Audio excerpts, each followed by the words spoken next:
Un an après ma démission, qu'est-ce que ça donne? Bah c'est parti.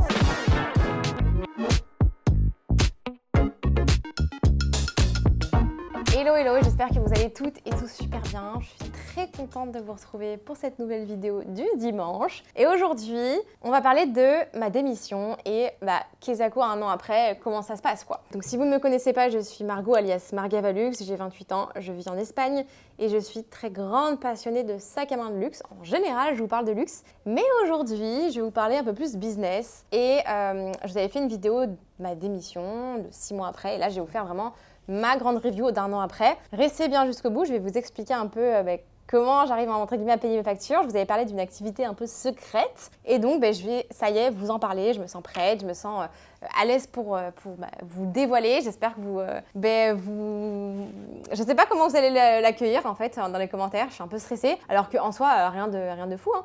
Mais voilà, bref. Du coup, qu'est-ce que je faisais? Je travaillais dans une entreprise où en fait mon métier était e-shop manager, c'est-à-dire que je gérais tout le site internet, que ce soit pour des petits commerçants, pour des centres commerciaux, et je les aidais à ce que le site soit hyper clean, nickel, qu'il n'y ait rien qui bouge. Je peux créer les sites, voilà. Je m'arrangeais aussi, je faisais pas mal de services après-vente entre guillemets pour gérer avec les commerçants, rajouter des produits, en enlever, faire des promotions, les soldes, tout ça. Et donc ça, c'était vraiment mon métier en CDI à Paris. J'ai déménagé à Barcelone, voilà, j'ai suivi aussi mon compagnon, on est parti à Barcelone, j'ai eu la chance de pouvoir garder mon boulot et de le faire à distance. Et à côté de ça, j'avais déjà une nouvelle activité. Donc du coup, j'avais déjà à Paris cette activité à côté qui a démarré en fait après le Covid. Je vais vous expliquer juste après. Mais du coup, voilà, j'ai décidé de démissionner le 23 septembre 2022 du coup. Donc ça fait un an et au jour d'aujourd'hui, je m'en porte très bien. Je vais vous expliquer comment ça se fait, pourquoi j'ai démissionné et quelle est un peu cette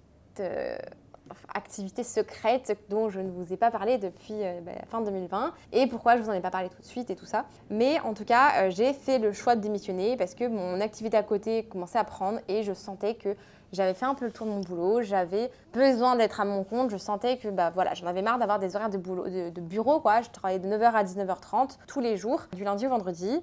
Mais c'est vrai que j'avais envie de mettre à partir ce temps pour moi, pour mes propres business, pour me développer. J'avais du coup envie de plus me développer sur YouTube, vous l'avez remarqué, je pense que je poste beaucoup plus. J'ai également maintenant ma chaîne YouTube en anglais. Je suis un peu plus présente sur les réseaux en général. On a lancé BLS qui était un peu sur qui n'était pas prévu final pour je savais qu'un jour je voudrais ce genre de business, mais c'était pas prévu pour tout de suite et en fait c'est parti du fait que je voulais développer ma chaîne YouTube et me mettre à 100%. Donc du coup maintenant voilà, il y a BLS qui est là, on vend des sacs de luxe et accessoires, donc je vous le mets là d'ailleurs. En ligne, on livre dans le monde entier, j'allais dire on ship. On livre dans le monde entier, on va rester en français, voilà, pardon. Et du coup voilà, j'avais vraiment envie d'appliquer ce temps pour moi en fait. Je commençais à vraiment être frustrée d'enchaîner toutes ces petites activités et pas d'avoir ce temps complet pour mes activités. Bon, BLS n'existait pas encore à cette époque-là. Ça a vraiment existé après ma démission. Et du moins, je crois, la première vidéo que j'ai fait qui n'était même pas encore BLS, c'était à ce moment-là, au moment de ma démission. Ce qui n'était même pas encore BLS finalement. Et j'avais cette autre activité qui prenait de la place et je me disais, si j'arrivais à le faire pendant la journée ou en fin de journée ou autre, j'aurais plus de temps pour bosser sur le reste. Et c'est vrai que je commençais un peu à me lasser de mon boulot et je sentais que j'étais très frustrée, quoi. Donc je décide de démissionner. On m'a proposé la rupture, je l'ai refusée parce que j'étais en Espagne et le temps de faire les papiers, ça aurait été très compliqué, j'aurais pas eu le chômage ou quasi rien. Et j'avais mon activité déjà sur le côté qui était déclarée en France à cette époque où je gagnais déjà plus que le montant de mon CDI. Donc j'aurais pas eu le chômage. Donc je me suis dit, ça sera plus simple. Donc j'ai fait mes 3 derniers mois tranquillement. J'ai fini le 23 septembre. Je vous avoue que j'étais tellement stressée avant. Genre vraiment avant la démission, j'étais hyper stressée. Et au final, en faisant le topo, sur les 1 an, je me rends compte que maintenant, je suis quasiment plus stressée. Enfin, c'est pas le même stress, mais je suis beaucoup moins stressée. Même si y a des mois, c'est un peu plus compliqué que d'autres. Je fais pas les mêmes mois, effectivement. Mais je suis à mon compte, quoi. Et au final, je travaille un peu moins grâce à mon autre activité pour gagner équivalent ou plus. Et j'ai le temps de développer BLS, quoi. Donc pour l'instant, BLS, pour les sacs, tout ce qu'on gagne, on n'y touche pas du tout. On réinvestit tout pour grandir et acheter plus de sacs et grossir plus rapidement. C'est tout. on touche rien du tout, tout est réinvesti, en plus on ne gagne pas non plus une marge de dingue, je vais pas vous mentir, on démarre, donc vous le voyez, les sacs on les vend vraiment pas cher, donc voilà. Et l'autre activité en fait, donc je vous explique un peu d'où ça part. En 2020, ça faisait déjà un an et demi que je cherchais une méthode pour tout ce qui était rétention d'eau, jambes lourdes, beaucoup de cellulite, je sais pas, une circulation très mauvaise dans les jambes principalement, et ça c'est de famille chez nous. Et du coup, je cherchais vraiment une méthode qui allait m'aider, mais qui ne me fasse pas souffrir, parce que je suis très très très douillette, franchement je suis la pire pour ça. Et j'en ai essayé plein, mais alors à chaque fois, mais tu hurles de douleur, t'as mal, c'est pas un bon moment, t'as pas envie d'y aller. Il y a même des trucs où j'ai payé des packs de 10, j'y suis allée 3 fois, et comme c'est pas remboursable, j'avais tellement mal, j'avais pas envie d'y aller, j'y suis jamais retournée. Jusqu'au jour où je vois pas mal de pubs sur les réseaux sociaux, la méthode Renata Frenza. Je me dis, qu'est-ce que c'est? Je me dis, bon, j'en ai essayé 50 000, autant essayer, donc j'y vais et tout, la séance, je le fais. Et là, méga surprise.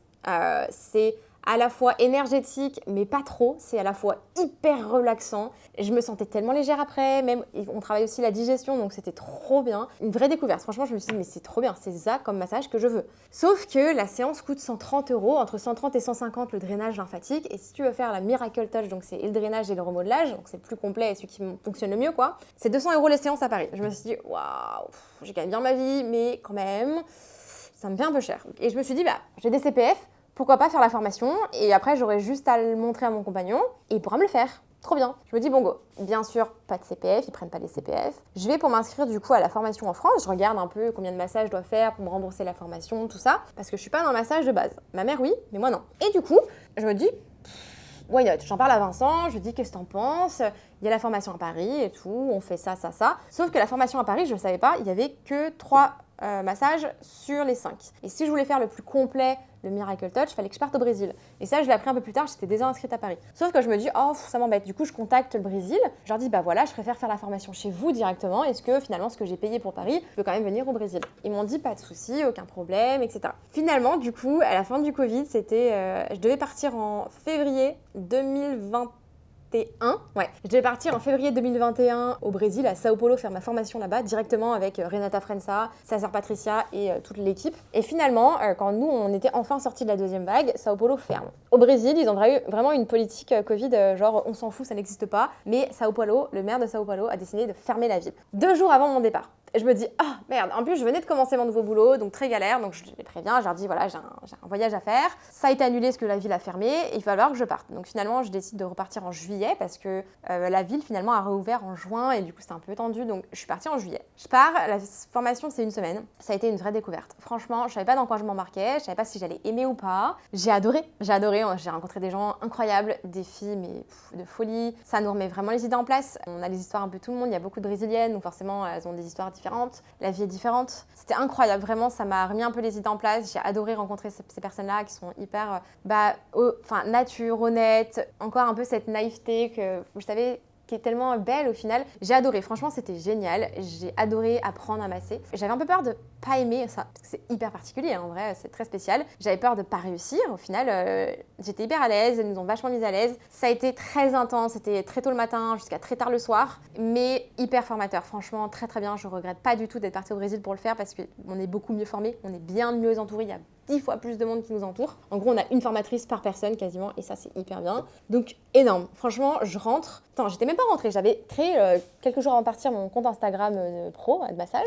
Et j'avais posté 3 posts. J'étais sur le site de Renata Frenza, parce que quand vous cherchez une thérapeute de massage Renata Frenza, vous pouvez aller sur son site à elle, vous tapez la ville et ça vous sort toutes les thérapeutes qui ont fait la formation officielle. Vous avez leur contact, leur Instagram, leur mail, etc. et leur présentation. Donc, il y a des personnes qui n'ont pas fait la formation Renata Frenza et qui vous proposent, donc attention, ou qui se sont fait former par d'autres personnes. Faites attention, je vous conseille quand même d'aller sur le site et de vérifier officiellement, d'être sûr que votre thérapeute elle soit bien sur le site de Renata Frenza. Anyway, du coup, j'avais créé mon compte Insta et même avant de rentrer, j'avais déjà plein de demandes. On m'appelait tout le temps, WhatsApp, les personnes m'écrivaient sur le site, sur mon Instagram pour réserver et je leur disais, je suis en train de faire la formation, mais si ça vous dérange pas, quand je rentre, ok, fine, on fait. Donc j'aurais quand même donné, j'ai quand même pris 2 semaines de délai parce que dans tous les cas, j'avais 1 semaine où je devais rester confinée parce que c'était encore la période c'était un pays rouge. rouge. Là-bas, c'était encore un peu chaud. Donc, je suis restée une semaine confinée et après, je me suis entraînée pendant une semaine et demie, 2 semaines avec ma famille, mes amis et tout. Et j'ai commencé les clientes. Et j'étais full. Genre, je faisais mon boulot j'allais à Paris dans le centre de 9h jusqu'à 19h30. Le temps que je rentre, il était 20h30 chez moi. Je repartais en voiture chez mes clientes dans le 78 à Paris. Je faisais un massage par soir et tout le week-end, j'étais full. Vraiment, il y a des jours, je devais refuser des clientes tellement j'étais full. Donc, ma formation a été très vite remboursée. Au final, mon compagnon Vincent ne me masse pas tant que ça. Mais entre-temps, ma mère est partie au Brésil faire la formation parce qu'elle a adoré aussi. Et du coup, dès qu'on se voit, on se le fait. Et du coup, je suis maintenant masseuse, thérapeute dans les massages drainage lymphatique, qui est juste une technique incroyable. Enfin, vraiment, si vous hésitez ou vous avez déjà entendu parler de cette technique, méthode Renata Frenza, faites-le. Vous allez adorer. Moi, j'en suis très conquise. C'est pour ça, personnellement, que je suis partie faire la formation parce que personnellement, j'en suis fan de chez fan. J'aimerais qu'on puisse me le faire tous les jours ou tous les 2 jours. Honnêtement, c'est merveilleux comme méthode, j'en suis accro. Et c'est grâce à ça que je me paie. Ouais, c'est grâce à ça que je me paie en fait. Tous les jours, j'ai mes petits massages. À Barcelone, ça a mis plus de temps à se développer, honnêtement, hein, pour être transparente. Parce que déjà, le temps qu'on s'installe. Et ici, c'est moins connu. C'est beaucoup moins connu, mais les gens font plus de massages. Donc maintenant, ça y est, j'ai ma clientèle, etc. Ça roule. Et puis, je fais un peu moins cher qu'en France. J'ai pas le choix. Je suis obligée de m'adapter au niveau de vie ici. Mais à Paris, c'était vraiment c'était la folie. Hein. Franchement, c'était waouh, impressionnant. Donc, je sais pas si vous connaissez cette méthode ou pas, si vous avez déjà testé ou pas, si vous avez testé, si vous avez aimé ou pas. Dites-moi en commentaire si vous avez eu envie de tester. Enfin, vraiment, c'est un super effet sur les jambes. Vous avez une sensation de légèreté après qui est dingue. On fait vraiment circuler la lymphe. Vous dégonflez total, mais c'est direct. En plus, les effets sont instantanés. Et sur plusieurs jours après, vous allez vous sentir bien mieux dans votre corps, dans votre tête. C'est hyper relaxant.